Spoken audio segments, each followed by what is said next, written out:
मध्य प्रदेश की आर्थिक राजधानी इंदौर मिनी मुंबई के नाम से मशहूर इंदौर कोरोना के कहर से दोस्तों जूझ रहा है। देश के सबसे स्वच्छ शहर का खिताब पाने वाला इंदौर कोरोना जैसी वैश्विक महामारी से इस वक्त लड़ रहा है।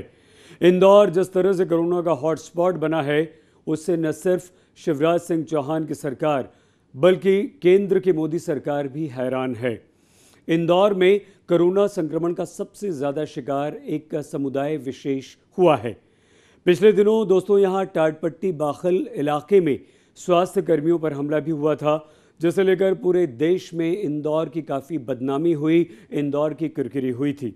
लेकिन सवाल यह है कि आखिर एक समुदाय विशेष इस महामारी की चपेट में कैसे आया? क्या किसी साजिश के तहत इंदौर में कोरोना फैलाया गया? इस बारे में हमारे संवाददाता धर्मेंद्र कुमार शर्मा ने इंदौर के कांग्रेसी नेता, रिकॉर्ड मतों से जीते और मुस्लिम समुदाय में अपना अच्छा खासा दखल पैठ रखने वाले शेख अलीम से बात की। अजमेर दरगाह कमेटी के पूर्व चेयरमैन शेख अलीम की बात माने तो अफवाह फैलाने की शुरुआत 1 अप्रैल को इंदौर में हुई। इस दिन ऐसी अफवाह इंदौर में फैलाई गई कि जांच के बहाने डॉक्टर पॉजिटिव का आपको इंजेक्शन लगा रहे हैं और बाद में आपको जहर दिया जाएगा। इसके साथ ही इस मैसेज में लोगों से अस्पताल जाने से इनकार करने की अपील भी की गई। 1 अप्रैल के दिन मुसलमानों को एक मैसेज साजिश के नाम से आया, जिसमें लिखा गया था कि आपके घर कोई भी डॉक्टर या पुलिस या अन्य कोई भी प्रशासन का व्यक्ति आए तो आप बाहर मत निकलना।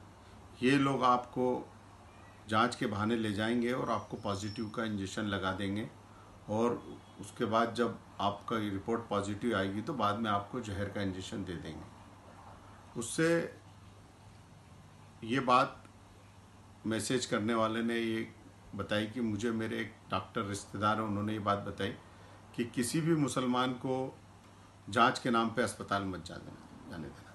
ये मैसेज पूरी एक साजिश के तहत मुसलमानों को चलाया गया। 1 अप्रैल के दिन 1 अप्रैल फूल के नाम से चलाया या साजिश के तहत चलाया गया, जिसके कारण पूरा मुस्लिम समाज में एक डर बैठ गया।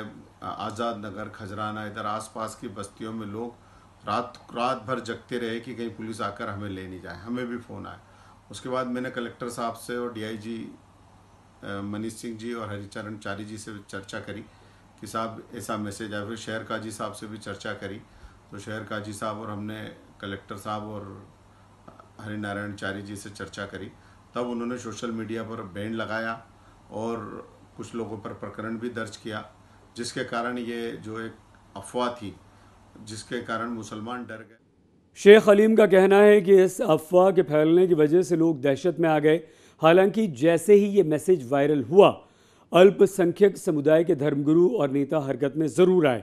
इन लोगों ने पहले तो पुलिस और प्रशासन से मदद मांगी और फिर खुद शहर के अल्पसंख्यक बहुल इलाकों के लोगों को इस अफवाह पर ध्यान न देने की अपील की। समय रहते पुलिस अधिकारियों ने इस अफवाह को रोकने के लिए कदम उठाया। अफवाह फैलाने वालों के खिलाफ कार्रवाई की गई। हालांकि DIG हरिनारायण चारी मिश्रा किसी भी साजिश से इनकार कर रहे हैं। सोशल मीडिया पे फेक न्यूज बहुत ज्यादा मात्रा में सर्कुलेट होती है। रिसर्च भी बताती है कि 70% कंटेंट जो सोशल मीडिया पे आता है वो या तो पूरी तरह से फॉल्स होता है, झूठा होता है, या फिर फेक होता है, बड़ा चढ़ाकर बताया गया होता है। तो इसीलिए जब भी आप सोशल मीडिया का उपयोग करें तो इस तथ्य को अपने ध्यान में जरूर रखें कि हो सकता है कि जो आप देख रहे हो वो सही नहीं है या बड़ा चढ़ा के बताया जा रहा है। इसलिए अपने विवेक का इस्तेमाल करें, इसके साथ साथ वेरीफाई भी करें अगर कुछ चीज ऐसी है जो आपको दिख रही है, और फिर उसके बाद प्रतिक्रिया दें या उस पर विश्वास करके कुछ कार्रवाई करें।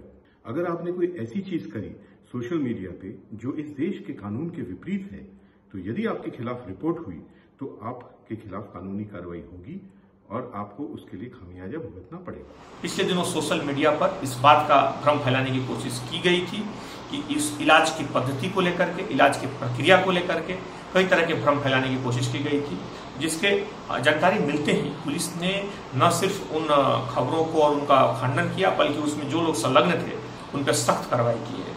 उन्हें गिरफ्तार भी किया गया है। सभी लोग अभी न्यायिक हिरासत में है।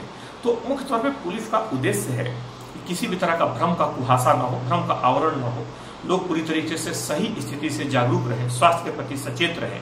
अगर कोई समस्या आती है तो चिकित्सालयों तक जाएं, वहां अपना ठीक ढंग से इलाज कराएं। और यह चीज काफी प्रभावी रूप से सही भी सिद्ध हो रही है। लगातार ये मुहिम रंग ला रही है, लोग स्वास्थ्य चिकित्सालयों तक जा रहे हैं, उनका इलाज हो रहा है, जिसका हम बेहतर परिणाम लगातार बेहतर होती जो स्वास्थ्य सुविधाएं और घटती हुई मृत्यु दर के रूप में देखने को मिल भी रही है। और लोग बड़े ही उत्साह के साथ जागरूक होकर इन स्वास्थ्य सुविधाओं का फायदा भी उठा रहे हैं। 60 से ज़्यादा लोगों की इंदौर में कोरोना संक्रमण की वजह से मौत हुई है। अब तक 177 लोग इस बीमारी से ठीक होकर अपने अपने घर भी लौट गए हैं। इंदौर में कोरोना पॉजिटिव मरीजों की संख्या इस समय लगातार बढ़ रही है। राहत की बात सिर्फ ये है कि जिस रफ्तार से कोरोना संक्रमित मरीजों की संख्या 3 दिन पहले तक बढ़ रही थी, उसमें अब कमी आई है। लेकिन एक अफवाह ने इंदौर के हज़ारों लोगों की ज़िंदगी को ख़तरे में डाल दिया। प्रशासन की मुस्तैदी की वजह से इस बीमारी को लेकर लोगों में अब जागरूकता बढ़ रही है। लोग अब इस बीमारी को छिपा नहीं रहे, बल्कि इसकी जानकारी खुद स्वास्थ्य विभाग, पुलिस प्रशासन को दे रहे हैं। तो दोस्तों, अगर आपको भी लगे कि आप अस्वस्थ हैं, कोरोना जैसे लक्षण आप में दिखाई दे रहे हैं, तो तत्काल इसकी सूचना अपने इलाके के स्वास्थ्य अधिकारी को आप दीजिए। यह बीमारी इलाज से बिल्कुल ठीक हो रही है, ज़्यादा घबराने की ज़रूरत नहीं। आप सजग रहिए, स्वस्थ रहिए, सोशल डिस्टेंसिंग का पालन कीजिए। कोरोना आपका कुछ नहीं बिगाड़ पाएगा। घर में रहिए, सुरक्षित रहिए। दोस्तों, अपना और अपने परिवार का बहुत ख्याल रखिएगा।